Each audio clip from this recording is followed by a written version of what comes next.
Fala aí, eu sou o Luiz Otávio. Eu sou a Ana Cláudia, nós somos os dois faladores. E no vídeo de hoje a repórter só queria fazer a matéria sobre a Noite dos Bombeiros, só que eles vão ser chamados para uma missão bem bizarra. Essa é a história de REC, um dos melhores filmes da vida. E você está nos dois faladores vintage.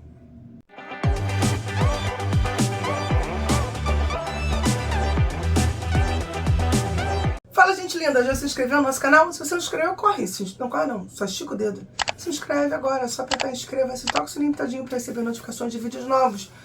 Deixa teu joinha, ele é muito importante para nós. E comenta se já assistiu, se não assistiu, se curte, se não curte. Comenta aqui com a gente, o que você acha. Eu acho que, coitada da mulher, né? Mas peraí, você tem que dar um aviso. Qual aviso? Ah, lembrei! Spoiler! E aí, o que acontece na história, né? Eu achei que, tadinha, né? Ela realmente pensou até que pudesse ser alguma aventura, afinal de contas, você vai passar uma noite no corpo de bombeiro, você espera que eles tenham uma chamada? Sim. Senão a tua reportagem vai ficar legal, mas talvez não com emoção. E quando ela recebe a chamada, ela fica toda animada. Ela estava super animadinha lá, inclusive. Vamos lá, né? O filme é de 2007, você encontra ele no Prime Video. E aí tem que procurar direitinho, porque o Prime Video vai te dar duas opções, uma dublada e a outra versão legendada. Aí procura direitinho lá. E é bem isso, ela chega muito animada no Corpo de Bombeiros para fazer a reportagem. Só que conforme a noite vai passando, não vai acontecendo nada. Ela tá tentando arrancar alguma coisa ali, entendeu? Pensando, meu Deus, vai dar água, a matéria, e aí ela faz de tudo, ela joga basquete com eles, ela vê a comida, ela entrevista, ela tenta entrevistar as recepcionistas. Ela tá tirando leite de pedra. Quando finalmente chega uma chamada, então ela fica super animada. E tá ela e o Pablo, que é o cameraman dela. Isso. E aí, então, ela vai acompanhar dois bombeiros nessa missão. E quando eles chegam lá no prédio, na verdade, eles descobrem que é uma senhora que mora sozinha num apartamento que está com um comportamento muito agressivo. E os vizinhos não estão sabendo o que fazer com ela. Nesse meio tempo, o prédio é isolado e ninguém mais pode entrar e ninguém mais pode sair. Vão entrar, na verdade, uma ou duas pessoas que vão ser pessoas enviadas pelo governo para ver como está tudo lá dentro, para levar informações muito mais do que está acontecendo lá dentro para fora, mas obviamente essas pessoas não vão conseguir sair, né? Uma das coisas que eu gosto muito no filme é que ele não enrola.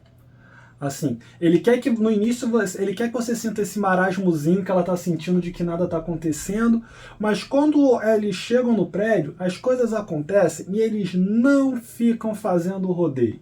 Eu tenho que dizer que ele é um dos melhores filmes em que você tá acompanhando a câmera, né, que é o Found Footage, que é realmente assim um dos melhores usos. Se não for o melhor, porque é muito crível, né? O que está acontecendo e a forma como a câmera vai sendo usada e vai te levando para conhecer os lugares. Eu acho que se a primeira vez que eu vi o filme eu fiquei muito impactada pelo fato de estarem presos num prédio, né, e presos pelo governo, não poderem sair. Eu, tolinha, eu imaginava que anos depois eu vi uma experiência um pouco parecida, graças a Deus que não totalmente parecida. Mas eles estão sem nenhuma informação. Os agentes do governo que estão lá também não têm informação. Simplesmente o que eles percebem é que o prédio está todo cercado, está todo encapsulado. Dá para você ver que tem um plástico, tem uma coisa na frente. E que tem muita gente do lado de fora. E eles não têm noção do que está acontecendo. Na verdade, o segundo agente do governo que é o que chega com roupa de proteção biológica e tal, ele sabe o que está acontecendo, né? Ele demora a falar para os moradores o que está acontecendo. Mas acho que não sabe completamente o que está acontecendo, não, você acha? Não, ele sabe porque que o prédio está isolado, né? Que foi porque um cachorro de um dos moradores ali foi levado para o veterinário, e lá no veterinário ele apresentou um comportamento agressivo e começou a atacar os outros animais.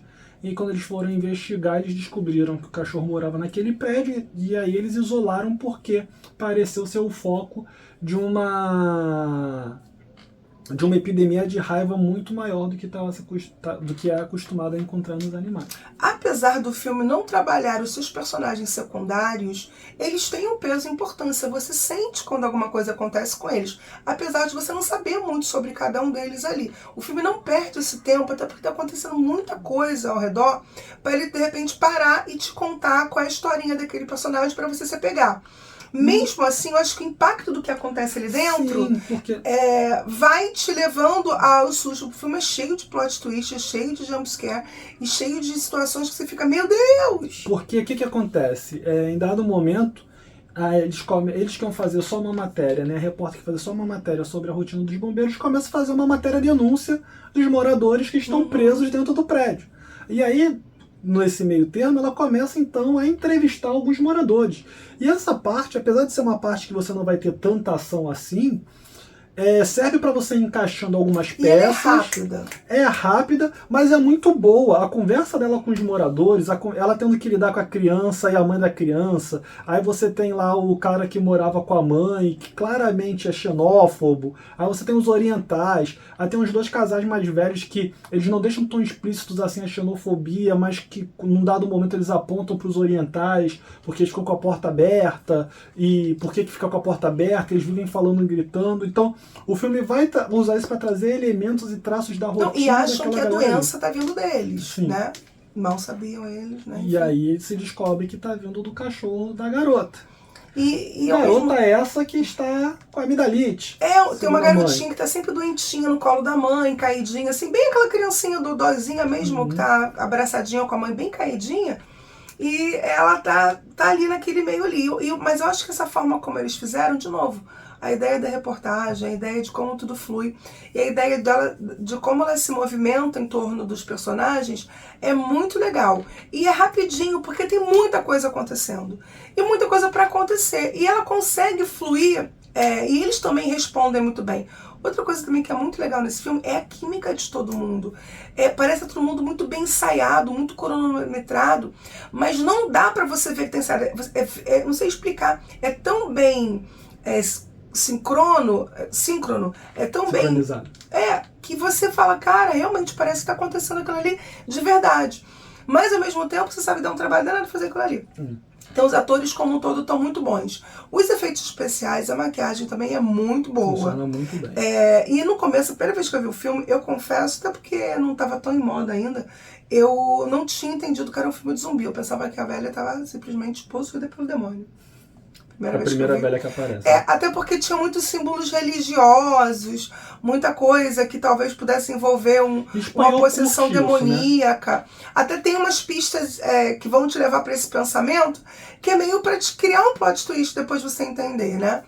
Que na verdade é uma bactéria, uma coisa na que... Na verdade, é passado pela mordida, pela saliva, mas tudo começa com a paciente que está escondida lá no sótão do último andar, que era uma menina que foi portuguesa, que foi possuída por um demônio. E aí ela teria então essa habilidade de passar isso e vira todo mundo zumbi. Naquela mesma classificação, aquela mesma clássica zumbizão. É um zumbi rápido, não é um zumbi lento.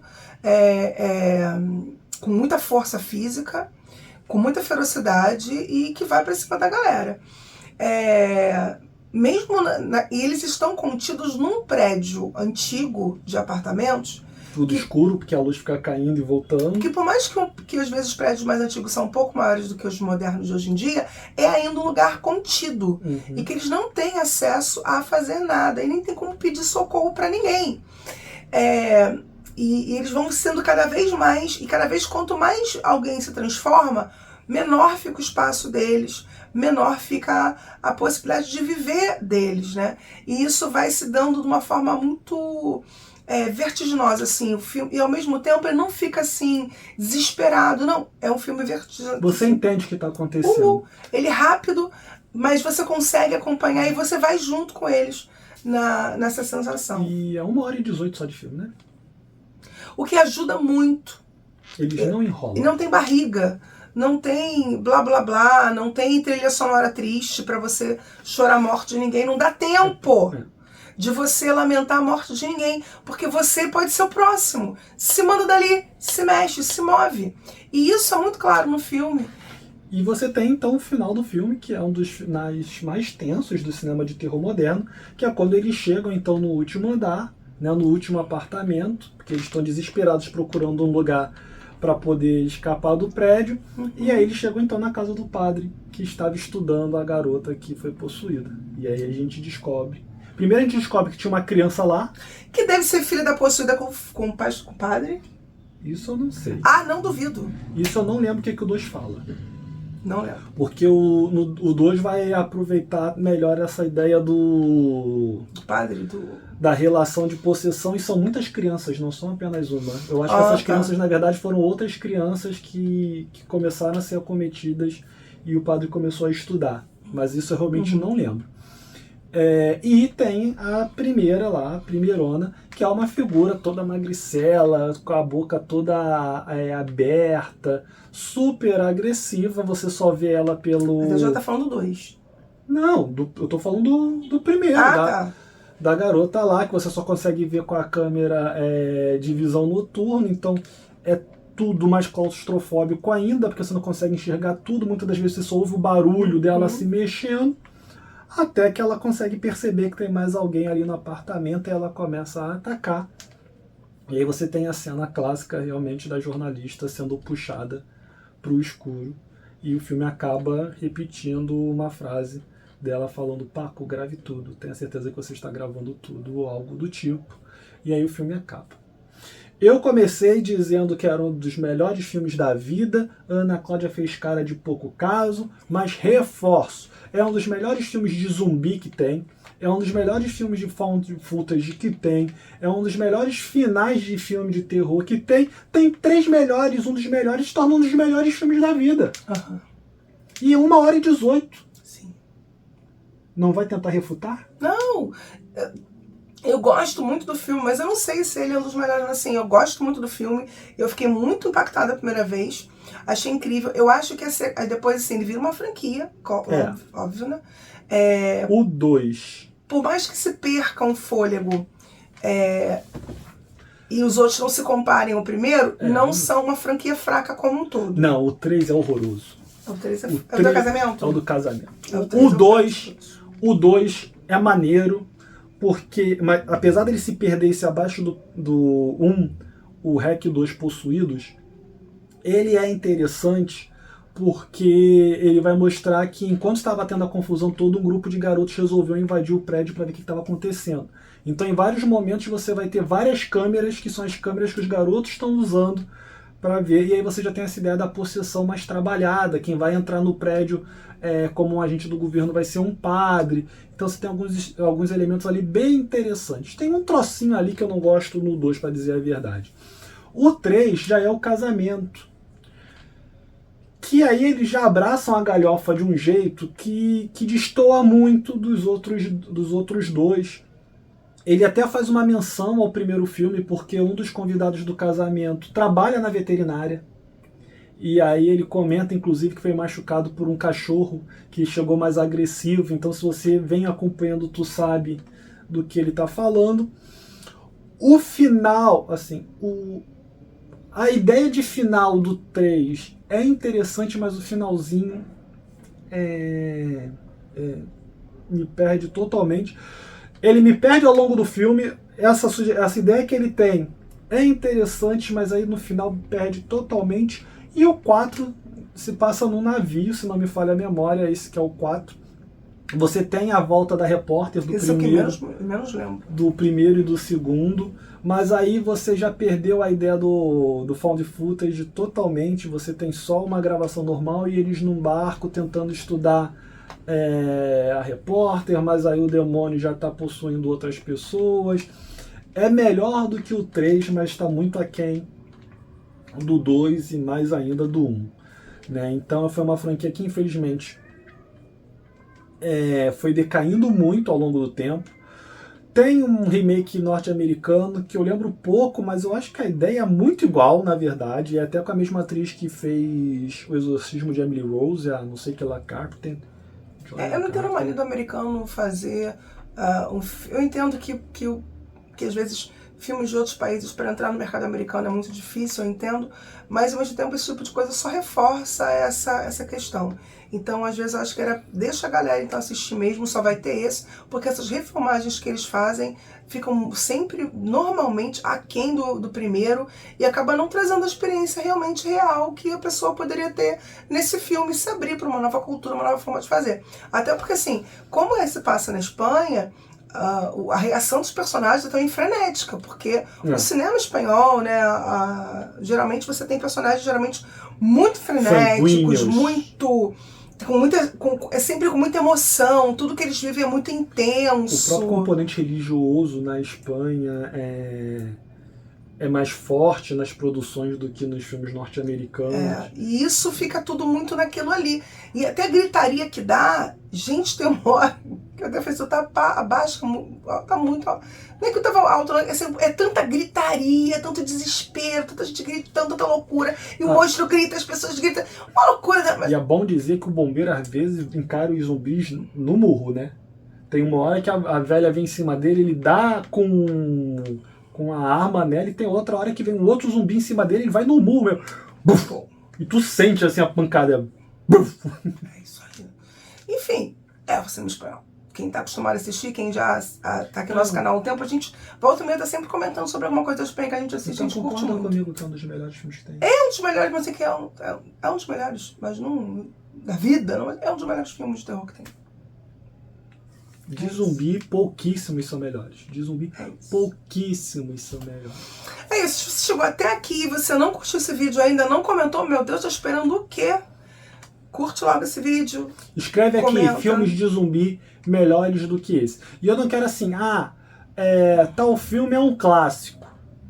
Tá, eu sei que Jorge Romero, por exemplo, é um clássico. Quero saber filmes que são melhores do que esse. Tá bom. Tá? Porque esse é um clássico moderno. Tá? De zumbi não tem nenhum melhor. Talvez o Invasão Zumbi, o coreano. Eu aceito debater esse, mas é uma outra proposta, o do trem. Que é sensacional. Talvez o melhor filme da vida. De zumbi. Escreve aqui nos comentários o que você acha. Enfim, a gente tem todas as redes sociais com 2 faladores, muito fácil achar a gente. A gente tá na coluna, uma coluna quinzenal no Faixa Pop. É só procurar a gente lá, você vai encontrar. E é isso. Se você chegou até aqui sem se inscrever, se inscreve. A gente tá em campanha rumo a 2000. Gente, faltam só 10 pessoas. Meu troço tá encruado, não sei o que tá acontecendo. Então compartilha esse vídeo, manda pra família, pede pra avó, pra tia, pro primo, pra todo mundo curtir o nosso canal e se inscrever, pra ver se a gente consegue chegar a esse 2000. Tá encruado, tá amarrado. Valeu, até a próxima.